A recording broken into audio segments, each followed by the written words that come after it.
Assalamualaikum warahmatullahi wabarakatuh. Perkenalkan, nama saya Ridin Salmi Valen, dan adanya saya di sini, saya akan melakukan penyuluhan kepada ibu-ibu sekalian tentang makanan sehat untuk ibu hamil, terutama di bagian gizinya. Dan ada beberapa poin yang akan saya sampaikan pada kesempatan kali ini, yaitu yang pertama, apa sih pengertian gizi seimbang untuk ibu hamil ini? Dan yang kedua, apa tujuan gizi pada ibu hamil? Yang ketiga, apa masalah yang berhubungan dengan gizi pada ibu hamil? Dan yang keempat, nutrisi yang dibutuhkan atau diperlukan bagi seorang ibu hamil. Dan yang kelima, apa tanda dan gejala jika seorang ibu hamil kekurangan nutrisi? Baiklah, langsung aja nih kita ke poin yang nomor 1, yaitu apa sih pengertian gizi seimbang untuk ibu hamil ini? Gizi adalah zat yang terkandung dalam makanan yang diperlukan untuk kehidupan manusia. Sumber zat pembangun diperlukan untuk pertumbuhan dan dapat diperoleh dari lauk pauk seperti daging, ikan, telur, tahu, tempe, serta kacang-kacangan. Sumber zat pengatur diperlukan agar semua fungsi tubuh melaksanakan tugasnya secara teratur yang diperoleh dari sayur-sayuran dan buah-buahan.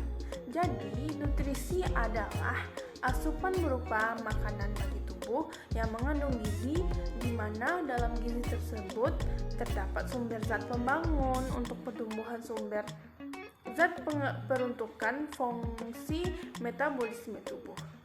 Gizi seimbang ibu hamil adalah makanan yang mengandung zat tenaga, zat pembangun, dan zat pengatur dalam susunan yang seimbang dan jumlah yang sesuai dengan kebutuhan gizi ibu hamil. Makanan dengan gizi seimbang dapat diperoleh dari karbohidrat dan lemak sebagai sumber zat tenaga, protein sebagai sumber zat pembangun, serta vitamin dan mineral sebagai zat pengatur yang mengandung zat tenaga antara lain seperti kentang, singkong, jagung, roti, dan sagu. Makanan yang mengandung zat pengatur antara lain tempe, tahu, ikan asin, udang, telur, ayam, daging, hati, kacang hijau, dan lain-lain. Dan yang terakhir, makanan yang mengandung zat pengatur antara lain kangkung, daun singkong, bayam, sawi, hijau, kacang panjang, jeruk, pepaya, nangka, mangga, dan lain. Kita masuk ke poin yang nomor 2 nih, yaitu tujuan gizi pada ibu hamil. Yang pertama, cukup kalori, protein yang bernilai biologi tinggi, vitamin, mineral, dan cairan untuk memenuhi zat gizi ibu, janin, serta plasenta. Yang kedua, makanan padat kalori dapat membentuk lebih banyak jaringan tubuh, bukan lemak. Dan yang ketiga, cukup kalori dan zat gizi untuk memenuhi pertambahan berat badan selama masa kehamilan. Dan yang keempat, ibu-ibu perlu tahu nih, yaitu perencanaan perawatan gizi yang memungkinkan ibu hamil untuk memperoleh dan mempertahankan status gizi optimal sehingga dapat menjalani masa kehamilan dengan aman dan berhasil, melahirkan bayi dengan potensi fisik dan mental yang baik, serta memperoleh cukup energi untuk menyusui dan merawat bayi kelak. Dan yang kelima, perawatan gizi dapat membantu pengobatan penyulit yang terjadi selama kehamilan atau diabetes kehamilan. Dan yang keenam, yang terakhir, yaitu mendorong ibu hamil sepanjang waktu untuk mengembangkan kebiasaan makan yang baik yang dapat diajarkan kepada anaknya selama hidup. Selanjutnya kita masuk ke poin yang nomor 3, yaitu masalah yang berhubungan dengan gizi pada ibu hamil. Berat badan ibu sebelum hamil dan kenaikan berat badan selama hamil kurang atau underweight atau lebih overweight dari normal akan membuat kehamilan menjadi berisiko atau low risk. Berat badan ibu yang kurang akan berisiko melahirkan bayi dengan berat badan kurang atau berat badan bayi lahir rendah atau BBLR. Bayi dengan BBLR tentu akan terganggu perkembangan dan kecerdasannya. Selain kesehatan fisiknya yang juga kurang bagus, berat badan ibu berlebih atau sangat cepat juga berisiko mengalami pendarahan atau bisa jadi merupakan indikasi awal terjadinya keracunan kehamilan atau preeklamsia atau diabetes. Mula-mula overweight, lalu tensi naik, bengkak kaki, ginjal bermasalah, akhirnya keracunan kehamilan. Hal tersebut akan berisiko menghambat penyempitan pembuluh darah. Apabila penyempitan pembuluh darah ini akan terjadi, maka akan berakibat fatal bagi janin. Berat badan ibu yang berlebih juga dapat mempengaruhi proses persalinan loh. Jadi, berat badan ideal akan mempermudah berjalannya kelahiran tanpa komplikasi. Kalau ada hanya sedikit atau low risk, menopause juga akan segera usai. Berat badan yang ideal selama hamil akan segera kembali bentuk tubuh ke berat badan semula setelah melahirkan.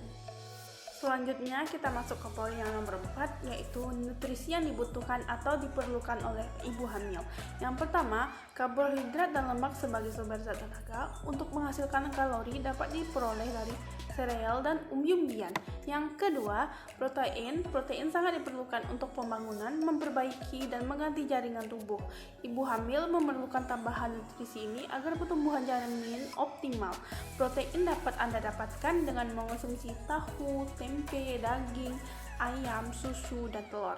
Sebagai sumber zat pembangun dapat diperoleh dari daging, ikan, telur, dan kacang-kacangan. Yang ketiga, mineral sebagai zat pengatur dapat diperoleh dari buah-buahan dan sayur-sayuran. Yang keempat, vitamin B kompleks berguna untuk menjaga sistem saraf, otot, jantung agar berfungsi secara normal. Dapat dijumpai pada sereal, biji-bijian, kacang-kacangan, sayuran hijau, ragi, telur, dan produk susu. Yang kelima, vitamin D berguna untuk pertumbuhan dan pembentukan tulang bayi Anda. Sumbernya terdapat pada minyak hati ikan, kuning telur, dan susu. Yang keenam, vitamin E berguna bagi pembentukan sel darah merah yang sehat. Makanlah berbagai biji-bijian, terutama gandum, kacang-kacangan, minyak sayur, dan sayuran hijau. Yang ketujuh, asam folat berguna untuk perkembangan sistem saraf dan sel darah. Banyak terdapat pada sayuran berwarna hijau gelap seperti bayam, kembal kol, dan brokoli. Pada buah-buahan, asam folat terdapat dalam jeruk, pisang, wortel, dan tomat. Kebutuhan asam folat selama hamil adalah 800 mcg per hari, terutama pada 12 minggu pertama kehamilan. Kekurangan asam folat dapat mengganggu pembentukan otak, seperti cacat bawaan pada susunan saraf pusat maupun otak janin. Yang kedelapan, zat besi yang dibutuhkan ibu hamil agar terhindar dari anemia banyak terdapat pada sayuran hijau seperti bayam, kangkung, daun singkong, daun pepaya, daging, hati.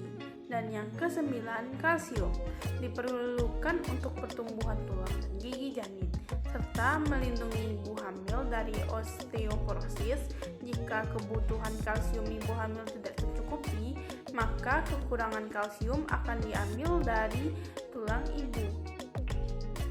Dan selanjutnya poin yang terakhir yaitu poin nomor 5, tanda dan gejala kurangnya nutrisi pada ibu hamil. Yang pertama, kelelahan dan kekurangan energi. Yang kedua, pusing. Yang ketiga, sistem kekebalan tubuh yang rendah mengakibatkan tubuh kesulitan untuk melawan infeksi. Dan yang keempat, kulit kering. Yang kelima, gusi bengkak dan berdarah. Yang keenam, sulit untuk berkonsentrasi dan mempunyai reaksi yang lambat. Yang ketujuh, berat badan kurang. Yang ke-8, pertumbuhan yang lambat. Dan 9, kelemahan pada otot. 10, terdapat masalah pada fungsi organ tubuh. Baiklah, sekian. Itu tadi 5 poin yang sudah saya sampaikan mengenai gizi seimbang untuk ibu hamil. Kalau ada kata-kata saya yang salah, saya mohon maaf. Assalamualaikum warahmatullahi wabarakatuh.